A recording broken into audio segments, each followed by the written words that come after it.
Hi, my name's Phil. I like talking about politics, and in this video I'd like to discuss how a senior Brexiteer on the Conservative backbenchers, Sir Bill Cash, has been complaining about how the government's bad faith over Northern Ireland, not that he phrased it like that, has hampered the participation of British scientists and scientific groups in European projects. But first, if you'd like to be notified of daily news in politics, please subscribe to the channel and click the bell notification icon. So, Bill Cash, member of the ERG, the group of hard Brexiteers who have been steering Conservative policy for a few years now, one of the absolute architects of Brexit, and who all but pulls the strings since Boris Johnson took charge. Well, the strings not being pulled by the Russian government anyway. Cash has said that British research groups have been frozen out of key projects and funding for about a year now. He noted that we did get an agreement to remain part of the EU's Horizon programme. Which is true. My first little aside here is that is very telling about the government's attitude to Brexit in general. Because, you know, they try and claim, oh, we can do all these things better on our own, all these things better as an agile, independent country. You know, last year, when Boris Johnson was trying to get the thinnest deal he could, he was pulling us out of no end of European projects, claiming, oh, we can do it better on our own, better on our own, better on our own. There are plenty of joint projects we could have remained in. It wouldn't have tied us to EU laws, because that was another thing. They kept saying, oh, yeah, we don't want to be tied to any EU laws. It's like, we're now tied to more EU rules than we were as members, but never mind that. I mean, how is that such a bad thing anyway? We made most of them. But because the EU had to be this big bad wolf, Johnson was pulling out left, right and centre of anything that made it look like we were still part of any EU organisation. But there were still a few he wanted us to remain in. Always organisations that the general public wouldn't know about. Like the Lugano Convention. Oh, what you say to an average person on the street? What's the Lugano Convention? Oh, huh? What? I don't know. Or Horizon. Wasn't that a programme on BBC Two? You know, which kind of suggests to me that his withdrawal from other beneficial projects was purely about keeping the xenophobes happy. Right? And you pull out of Erasmus, for example, not because our alternative is better, our alternative is way worse. It's ridiculous.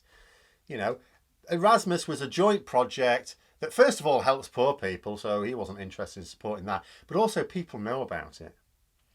And we pulled out of the joint sat-nav programme and bunged Dominic Cummings a load of money to do our own. What did he do? He spent it on a bankrupt satellite company that makes the wrong sort of satellites for this sort of project.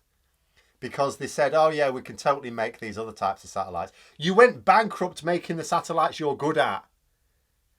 Why on earth would we give you money to make satellites you're not an expert in? They don't talk about that anymore because that seems to have fallen flat. So the fact that we wish to remain in Horizon, to me, is a frank admission that despite what these Brexiteers say, can't actually do things better on our own. We need to be part of the global network. You know, we need to cooperate internationally because scientific research isn't, I mean, all of these areas, but scientific research immediately is an area you cannot get pissy about national boundaries with.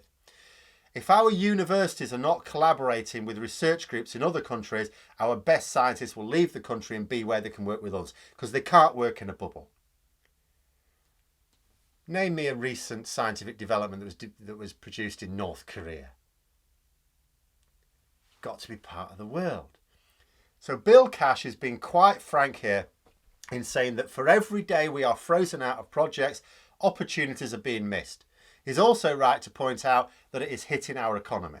Scientific research is a big money spinner for us. It's absolutely maddening to me that we don't spend more on it. We get a huge return on it. It's like, why wouldn't you spend more money on something that gives you a huge return? Most people don't realise just how good we are at this in the UK. Right? And a lot of people get this idea of the UK in decline. You know, our manufacturing's been in decline for decades and so on. There are some things for which we're really good. The return we get for our investment is it was proportionally one of the highest in the G7. I haven't seen the latest figures. I don't know how much Brexit's knackered it already. But Cash's committee which was really investigating money that we pay to the EU and will pay to the EU over the next few years. So they wrote a report and they conclude in this report that we are being frozen out of Horizon because of our behaviour, concerning the Northern Ireland Protocol. Which is not mere speculation on his part, it seems. The EU has pretty much hinted that, yeah, this is the case. And Cash also called on the government to set out steps to rectify the situation.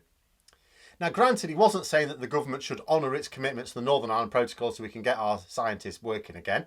In fact, he is one of the senior backbenchers who seems to want the protocol dropped and has certainly supported moves to break international law in refusing to honour aspects of the treaty regarding Northern Ireland. So it's not immediately obvious from the article in The Guardian that I read on this, or even his report, what Cash wants to do about it. In fact, in his committee's actual report, if you can be bothered to read it, he and his group actually blame the EU for not implementing the protocols in the Trade and Cooperation Agreement. Now, absolutely true that the EU is not implementing some of these protocols in the Trade and Cooperation Agreement, which is the trade agreement from last year. But he is well aware of this is because we have not implemented the protocols in the much earlier withdrawal agreement. It's like they are in the process of implementing protocols from something that was agreed 9 months ago, 10 months ago maybe, and was only ratified less than half a year ago. And yet, well, maybe about half a year ago, it was around about April, wasn't it? And yet, we haven't implemented the things that were agreed 2 years ago. You know, the report also takes note of the government's own admission that this delay is having practical impacts and lasting effects on the development of scientific programmes. Of course it is. Scientific research isn't on hold. If British groups have been frozen out right now, that means those programmes, they're gone, they're carrying on. Horizon's carrying on, they're just carrying on without British groups in them. We won't be hopping on when it's all sorted out. Our scientists are permanently lost from those programmes now, permanently gone from those projects. And the lasting impact that they'll be talking about is probably referring to a brain drain out of the country because top international researchers are not going to sit in Cambridge twiddling their thumbs. You know, once their current research project's done, they'll want another one. And they're not going to wait for the government to sort it out, especially when that government has made a calamitous mess of everything that they have tried to sort out. You know, if you were a top researcher, especially if you weren't even British, because that's the thing, part of the reason why we're so good at scientific research is not just that we produce good quality scientists ourselves, but we import the best and the brightest from around the world, the ones that America don't nick. You know, so you were a top researcher and you are seeing that your group has been frozen out of future projects because of disagreements over the implementation of the Northern Ireland Protocol. Then you look at the government, what they're doing about this, and you're thinking, well, the government talking about breaking international law to refuse to implement this treaty. And then you see the whole process dragging on with no end in sight. Wouldn't you just think, oh, well, we're going to have to move abroad here? And with each scientist who does that, you're not likely to get them back, even at some unspecified point in the future when this is all sorted out. The report also noted that some countries who are not EU members, because it has to be borne in mind, there's a lot of countries who want to be part of Horizon. Everyone wants to be part of Horizon in Europe. Quite a lot of them are not EU members. You know, some have already had their associate membership confirmed, a couple at any rate. There's a long list of them, to be fair. You know, so you have to be somewhere in the queue. There's over a dozen countries in the queue. Now, here's the thing, as I've already said, the UK is a major operator in scientific research. Huge. Absolutely huge. Another genuinely world-beating sector of our economy being put at risk by Brexit. Norway and Iceland, without any disrespect for them, Norway and Iceland have already been granted their status ahead of the UK. If you were prioritising according to contribution, you would have prioritised the UK ahead. I mean, watch this space, but I'll tell you something. If the Faroe Islands is granted associate status before the UK, then you know that the EU are playing silly buggers and sticking to the guns on this one. Because, being fair, the report did also note that there were procedural issues here. Like I say, it's not like all of the applicants have gone through and we're just on hold. You know, so it does genuinely take a certain amount of time to go through all this. But under normal circumstances, you would have thought the UK would have been prioritised first. Has the largest contribution to these projects of any of the countries wishing to become associates. And the EU obviously want these projects to succeed. That we have not, and that we might potentially be dropped behind some very small contributors in the queue, could be very damaging for our international credentials. Like I say, scientists based in the UK are not going to wait around forever. The EU could even potentially use this to their advantage in persuading our best and brightest to move to a country that has got more reliable access to top-level research projects. The report said that the timetable to formally allow the UK to join was unclear. I'll bet it is. You know, and if they're ever going to be asked for details on, oh, could you show us your timetable for dealing with the UK's application, please? They should probably respond by saying, sure, you show us your detailed timetable for implementing the Northern Ireland Protocol, because we keep it in the same place. Not that dragging their feet on Horizon will prompt Johnson to get moving on Northern Ireland. Johnson has no more respect for science than he does any other part of our economy, and there's no political advantage, as far as he can tell, in dealing with the Horizon problem, because most people don't know about it.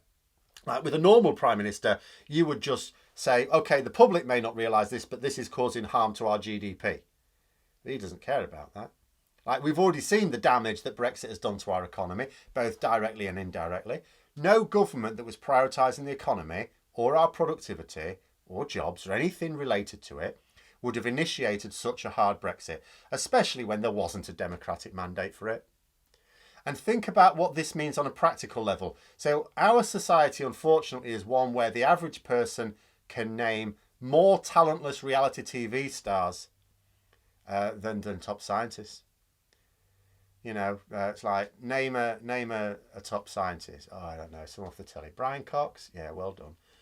Name a Nobel Prize winning scientist. Oh. Albert Einstein, he's dead. Name one that's alive. Oh. Don't know. Nobel Prizes last month came and went. Most people, no idea. No idea. We have a society that selects village idiots for special status rather than experts. It's unfortunate, but it means that people just won't see the damage caused by shrinking our scientific community, even when jobs are lost, even when they lose their own jobs as a result. They won't link it with that. And when the next pandemic rolls around, we might not be one of the countries developing a useful vaccine. Think about that. We benefited from the fact that one of the useful vaccines was developed in this country. Strong scientific background. If we lose that, then next time around we could be one of the countries that has to source it from elsewhere. That means being far back in the queue to get started. And if we can't afford to pay top dollar to move ourselves up the queue because we've shrunk our economy and we can't afford it. But those are my thoughts. Let me know yours in the comments below. Hope you found the video interesting. If you did, don't forget to click the like button. If you'd like to support the channel further, please also click the Patreon link for details. And until next time, I'll see you later.